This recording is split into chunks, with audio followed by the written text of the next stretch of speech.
법인차 그냥 잘 타면은 세무조사 안 나올 것 같거든요. 근데 아. 요즘에는 세무조사 다 두들겨 만다 그러더라고요.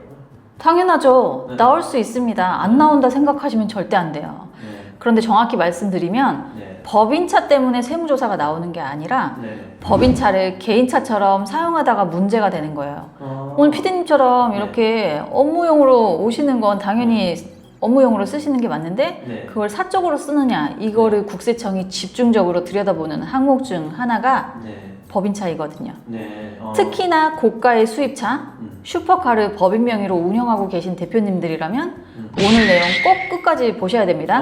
그렇군요. 근데 제가 저 스스로가 저도 이제 법인차를 주행을 하면서 이런 생각이 들어요. 왜냐면 결국에 이 회사도 내 건데 내가 그냥 운용을 하면서 내가 타는 거고 그 다음 솔직히 좀 여행 갈 때 한두 번 정도 탈 수 있잖아요. 그냥 내 차 아니냐 이런 생각이 저는 좀 솔직하게 있습니다. 그렇죠. 많은 대표님들이 그렇게 생각하시는데 제가 항상 얘기하죠. 법인은 나랑 다른 타인이라고. 또 세법은 다르게 봅니다. 네. 그렇기 때문에 대표님의 개인 자산이 아니라 네. 법인이라는 회사일 거예요. 즉 회사가 사업을 위해서 취득한 차량이라는 뜻인데 네. 그래서 국세청은 이 차량이 정말 사업에 활용을 다 하고 있는가를 네. 확인하는 거예요. 네. 여기서 중요한 건 사업 관련성이에요. 네.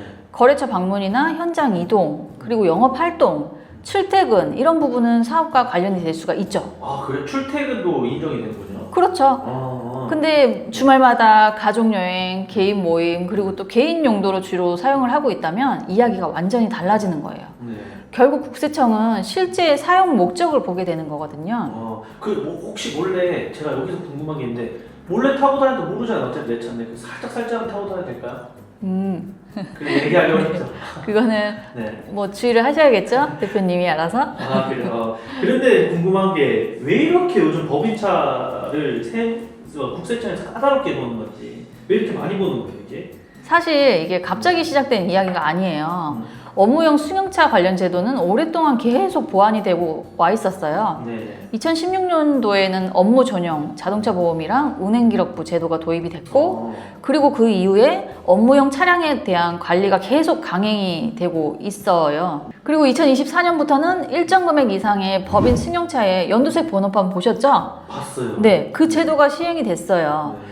여기서 중요한 건 사업 관련성이라는 거거든요. 네. 거래처 방문, 현장 이동, 영업 활동, 출퇴근 이런 부분은 사업과 당연히 관련이 돼 있죠. 네. 근데 아까 말씀드린 것처럼 네. 주말마다 가족 여행, 개인 모임, 개인 용도로 주요 사용하고 있다면 이야기가 완전히 달라지는 거예요. 결국에 국세청이 보는 관점은 실제 사용 목적을 보게 되는 거고 이 모든 제도의 목적은 이 차량이 정말 사업용인가? 이거 하나예요. 네. 또 하나 많은 대표님들이 연두색 번호판이 세금을 더 내는 제도라고 오해하시는 게 있는데 맞아요. 그건 아니에요. 2024년부터는 취득가액의 8천만 원 이상의 법인 승용차는 연두색 번호판을 부착하도록 하는 제도가 시행이 됐는데 리스 차량과 일정 요건의 장기 레트 차량도 포함이 됩니다. 그럼 연두색 번호판이 세금을 이게 법인차니까 세금을 더 많이 가져가야 되겠다.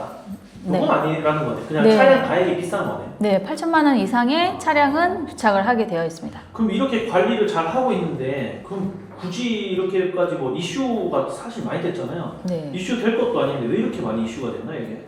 국세청이 공개한 보도자료를 보면 일부 법인에서 연두색 번호판 부착 기준을 피하려고 다운 계약서나 우회 거래를 활용한 사례들이 적발된 바가 있어요.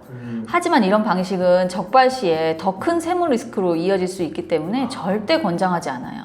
일부러 그 연두색 번호판 가리기 위해서 그렇죠. 가격을 좀 더 저렴하게 준다거나 맞아요. 다른 사업체로 막 사가지고 이렇게 온다 그건 안 되는 거군요. 네. 그럼 국세청이 가장 중요하게 보는 게 뭐예요?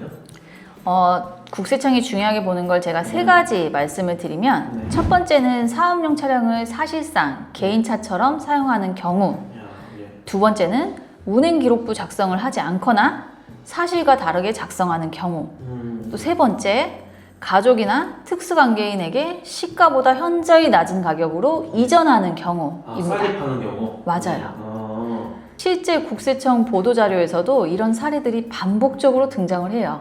개인차처럼 사용하거나 아니면 운행기록부 없거나 아니면 그쵸. 싸게 넘겼다 이런 것들이 국세청 보도자료에 많이 나오는군요. 네. 그래서 혹시 운행기록부가 중요한 건가요? 그럼요. 굉장히 중요해요. 대표님들이 설마 그것까지 확인하겠어? 라고 말씀하시는데 네. 근데 세무조사가 나오면 생각보다 훨씬 다양한 자료를 검토를 해요. 주유 내역, 하이패스 이용 내역, 보험 가입 내역, 정비 이력, 운행 기록부 이런 자료들을 종합적으로 검토를 할 수가 있어요. 아, 운행 기록부만 보는 게 아니라 정비 내역 이런 것도 보긴 보네요. 네. 결국 운행 기록부는 이 차량이 실제 업무에 사용됐다는 걸 설명하는 가장 기본적인 자료예요. 만약에 운행 기록부를 쓰지 않게 되면 차량 관련 비용 인정에 제한이 생길 수도 있고 세무조사 과정에서 업무 사용 사실을 입증하기 어려워질 수 있어요. 그래서 가능한 꾸준히 작성하는 게 가장 좋아요. 아, 그 비용 인정이라는 것은 우리 그 법인에서 1,500만 원까지 인정해 주는 건데 그 갑자기 줄어든다는 얘기인가요? 그럼 비용으로 부인당하는 거죠. 아, 너 비용 아니야. 1,500만 네. 원 사업 목적으로 안 썼어. 네, 그렇게 그러니까 부인당할 수 있죠. 세금에서 제해해 줄 수 없어. 이렇게 그렇죠. 하는 거군요. 네. 그러면은 비싼 슈퍼카드 이런 거 있잖아요. 슈퍼카뿐만 아니고 그냥 뭐 지바겐 같은 거 이런 거를 법인차로 사면 절세됐던 거 아닌가요? 아닙니다, 대표님. 네. 절세와 탈세는 전혀 다른 이야기예요. 법인차는 감가상각과 비용 인정에 대해 세법상의 기준이 있어요. 비싼 차량을 샀다고 해서 차량 가격 전체를 비용 처리할 수 있는 것도 아니에요. 오히려 차량 가격보다 중요한 건 이 차량이 사업과 관련성이 있는가를 보는 거예요. 아, 그렇군요. 네. 혹시 그냥 중간중간에 뭐 이렇게 가족이 좀 타고 사업성이 좀 없지만 우리 가족, 내 동생, 우리 엄마 이렇게 좀 타고 다니는 거, 내 와이프 타고 다니는 거 요거는 문제가 좀 안 될 수 있나요? 되나요?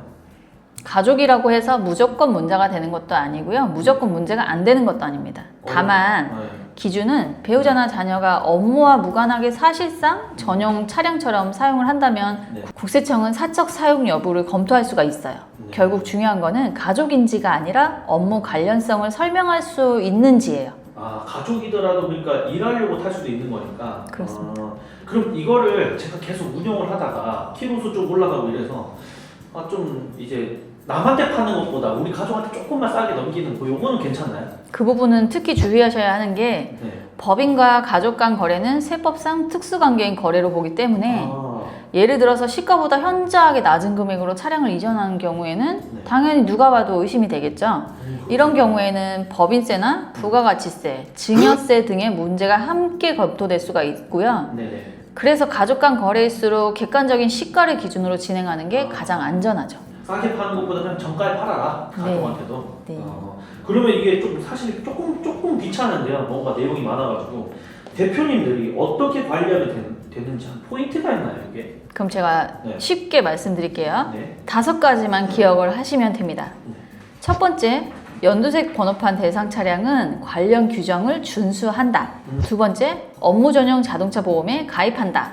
셋째, 운행 기록부를 작성하고 보관한다. 넷째, 사업 관련성을 설명할 수 있는 범위 안에서 사용한다. 다섯째, 특수관계인 거래는 시가 기준으로 검토한다. 요 5가지를 딱 정리하면 그냥 정상적으로 업무용으로 쓰고 기록 잘 해놓고 팔 때는 너무 싸게 가족한테 매도하지 말고 정상적으로 팔어. 네. 이렇게 정리를 해야 되겠군요. 네, 정리가 좀 쉬우시죠? 네네. 네. 그럼 이거를 아예 마지막으로 한마디 제가 정리하는 게 아니고 우리 대표님께서 정확하게 정리해 준다면 한 어떻게 정리할 수 있을까요? 제가 현장에 가면 가장 많이 듣는 말이 있어요. 네. 설마 나한테 세무조사가 나오겠어? 네. 그런데 세무조사는 안 걸린 사람 기준으로 판단하면 절대 안 됩니다. 걸린 사람 기준으로 봐야 하는데 법인차 자체는 문제가 아닙니다. 사업에 필요한 차량을 법인 명의로 운영하는 것은 너무나 정상적인 일이거든요. 네.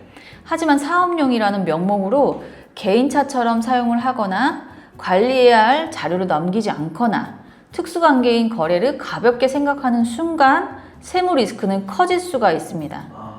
국세청은 생각보다 많은 자료를 확인할 수 있어요. 네. 안 걸릴 방법을 찾는 것보다 문제가 생기지 않도록 관리하는 것이 훨씬 안전한 방법입니다. 그리고 한 가지 더 말씀을 드리면 네.